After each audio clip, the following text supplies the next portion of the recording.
Happy to welcome you once more in Business Doctor. In today's discussion, we are going to discuss something about time and what the time is and what the time is not. That is the purpose of this discussion today. People used to say that time is a resource, time is money. Okay, in both the career wise, in terms of business, corporates used to say that time is money. Let's see how what time is really. Okay, before that we see what why time is not a resource.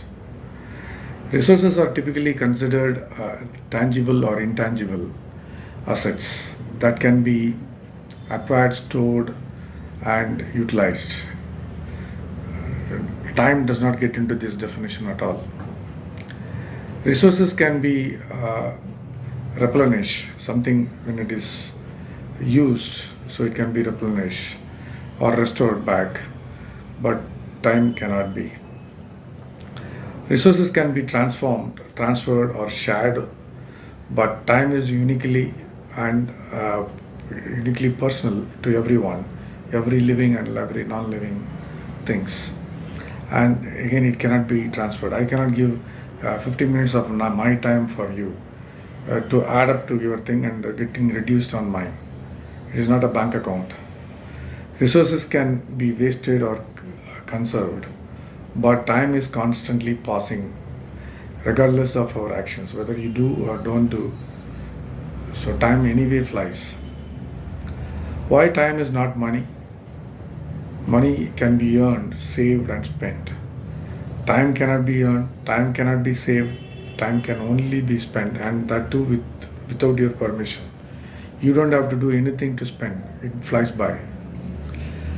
Money can be invested, borrowed, or lent, but time can not be invested or borrowed, and you cannot lend your time to anybody else. Money has a variable value depending on context, whereas time has fixed universal value. You also have 24 hours, I also have 24 hours. Every minute has got 60 seconds for you, same way for me as well. But there is one small thing with respect to corporate is that any of those points which we said, like invested, borrowed, or lent, that has got a time value, and that means corporates, that's why they say that time is money. You have to slightly get into that nuance where it is required. Money can be replaced or recovered, whereas lost time can never be, and you cannot utilize future time now. That also you cannot do that. So you have to face for every moment. So then, what the time is? So if you look at when you are bringing up the child at home,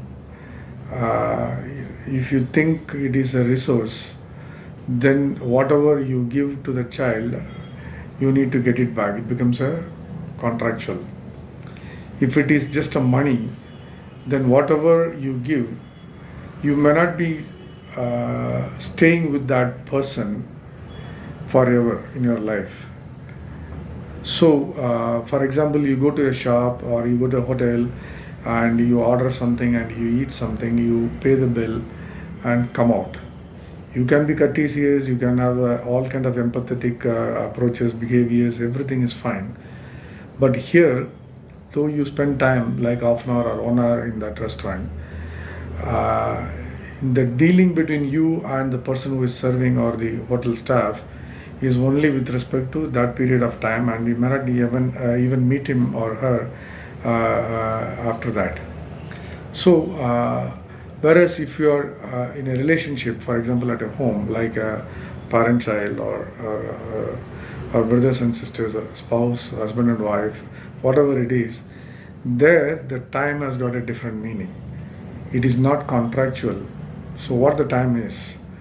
It is the basic fundamental unit of human existence. So every moment counts. Time is irreversible, and once lost, it's gone forever. Time is universally limited. Everyone has the same 24 hours. And time is essential for personal growth, relationship, and experience. So what the time is? time. For example, I am spending this video for X number of minutes. It is not that it is a resource I am using, or I am spending some money on this. I am spending my time means that I am spending my life for you.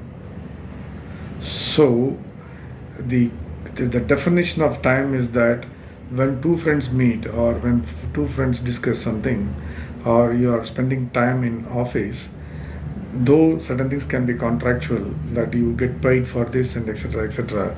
So to that extent it is a contractual in nature, and time is a resource, time is money. But beyond that, when you are spending for others or spending for your own self, investment in learning like this, then what happens is that it is the amount of time or life you are spending for you or for others. That is where this context comes in. So when you are going to spend time with others, you need to be extremely careful that you are going to spend the time as a money or resource. Then fine, okay, you may get something in back. But if you are going to spend the time for any other reason, it is very simply that you are spending your life with that person for whatever the purpose, the underlying purpose was. So you need to remember that, and you need to qualify whether it's worth spending that time with that person, because it is irreversible. Time once spent, you cannot reverse it back or regain. Once lost is lost. And of course, time is universal, so you spend time, that person also spends time. But the other person, for example, maybe for him it is a knowledge, because you are spending some time with him. Maybe he feels emotionally, personally, or financially, he may be gaining something. For them, it may be a resource, or it may be a money. It need not be a life. It can be a life also. So when you are sharing, if both the people are sharing the life, that's where the true bonding happens. Whereas one person spends time as life, and the other person receives as a materialistic thing, like resource or money, then you may not feel that or getting feeling like you explained or you helped someone else. Whereas if both the parties are feeling like materialistically it's a resource or money, then the time you spend there is only for a material benefit, and you have not done anything personally for any growth or something. It's for a contractual reason. So this time once you spend, you cannot renew or something, and you can't obviously predict how much time we have to live on, so you cannot predict that as well. So the consequences of misunderstanding time is procrastination, and then you may regret, yeah, why should I spend this much time with somebody, or why I had spent so much time with somebody else in the past. So it could be a regret. Or on the other side, if you are very happy about it with the life you have spent with the other person, maybe you feel elated and you'll be happy with that.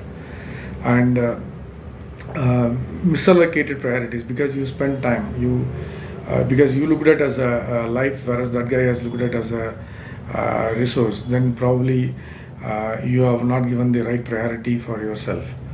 Obviously, because of that, the expectations will be mismatched, because you expect that guy to reciprocate as a life, whereas that guy uses you and throws you out. So it's a burnout, stress, and you lost a lot of opportunities. So obviously the consequences are regret, opportunity lost or cost, stress and burnout, and lost potential. So what are the time management strategies in this context is prioritize whether you are going to spend the time as life or money or resource to the other person, and you try to judge whether that person is also looking at you as spending time or resource or money, and accordingly. And you have to of course understand, as we discussed in the other video about stupidity, you have to be very careful with that, and set goals accordingly, and schedule and plan your activities based on that time, And of course, you need to avoid procrastination and learn to say no. So because the other guy may be interested in telling you that, yeah, he may not even tell you, but the way he would take you through is that he will make you think as if you are spending your time for his money or resource. So you have to say no if you are not interested in that. And of course, you need to take care of yourself. So self-care is more important here. So you need to spend time with yourself for relaxation, regeneration, and to be happy about certain things. And you need to be mindful, and you have to live in present. Present means not momentarily. You have to take into cognizance of the next few things, maybe for a week or for a day or whatever it is. Then you have to live on that moment. So I reframe the time in this way. Time is a precious gift, and you prioritize experiences over material possessions. Focus on the present moment. Present is not as people would say in the social media that live for the present. No, but when I say present means you need to have a considerable amount of time, or your short-term goals or immediate or the atomic goal timing. That is what I call as present, and not this instance. And you have to accordingly set your meaningful goals, and and you need to be careful that you are not harming yourself. So you have to treat time with intention and respect for yourself and for others. Not only that, you have to ensure or demand that others also recognize this fact for you when you are particularly spending time for life. So the insights here is very simple. Live more intentionally, make better choices, cultivate gratitude. Of course, you need to say thanks to those who have helped you by sharing their life, and achieve fulfillment and leave a lasting legacy. So that's the message. And time is the essence of life. So you have to be very careful. Whatever you can lose, you can get it back. Okay, of course, health is another important thing which is not in your control, whereas time is absolutely not in anybody's control. Okay, and you need to prioritize things over productivity. You cannot say that like a resource or monetary activities or benefits. You can't say that have I utilized this time, have I been productive this way, efficient this way. You can't do all the analysis, math with respect to time on your life. So with the available or limited time everybody has, you need to underscore the urgency of living meaningfully. That is very important. And of course you can help others, etc., but you have to live meaningful for yourself. And of course you need to take on quality versus quantity. Even if you are spending say 5 minutes, 10 minutes with somebody, that quality is more important than spending some X number of time or minutes or hours or days with somebody else on a quantitative basis. Life spending chasing money or productivity might lead to a loss of experience, joy, or purpose, and you may not be in a position to help others as well. True riches then comes from how time is spent meaningfully in fulfilling ways. That's the message I leave it to you today for my viewers to look at how they spend that time as life, not just as resource or money. Thank you for watching. This is Gokul. See you in the next video. Cheers.